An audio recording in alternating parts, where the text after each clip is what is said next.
Naglabas ng matapang na pahayag at pagkadismaya si Ricky Quezon Avancenia, apo ni dating Pangulong Manuel L. Quezon hinggil sa biographical film na Quezon, na idinirek ni Gerald Tarog at pinagbibidahan ni Jericho Rosales.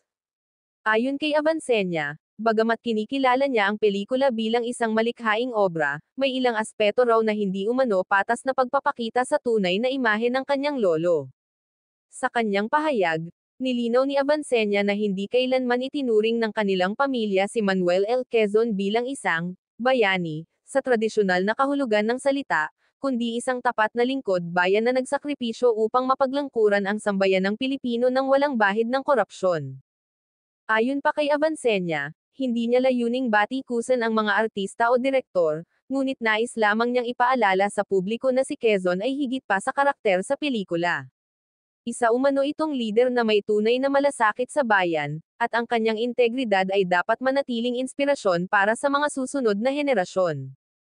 Nobody said he was a hero, so labas siya sa kabaduyan ng Bayaniverse.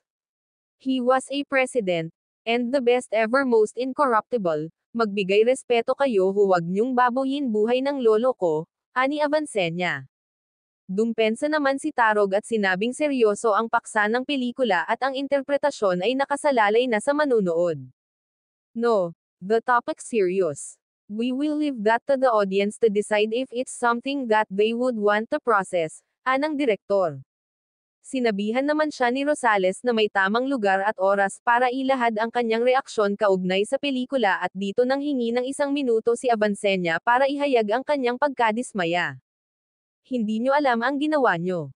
Dahil kayo, gusto nyong kumita ng pera, gusto nyong sumikat.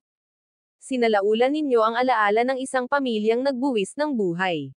Ang pelikulang, Quezon, ay ang huling bahagi ng Bayaniverse trilogy, kung saan pinapakita ang buhay ni Manuel L. Quezon bilang isang political leader. Ang pahayag ni Ricky Quezon Avancenia ay nagsilbing paalala sa kahalagahan ng katapatan sa pamumuno at sa tunay na diwa ng paglilingkod sa bayan. Sa gitna ng makabagong interpretasyon ng kasaysayan sa mga pelikula, ipinapaalala niya na ang mga lider tulad ni Manuel L. Quezon ay hindi dapat makita bilang mga karakter lamang, kundi bilang mga ehemplo ng integridad at malasakit na dapat tularan.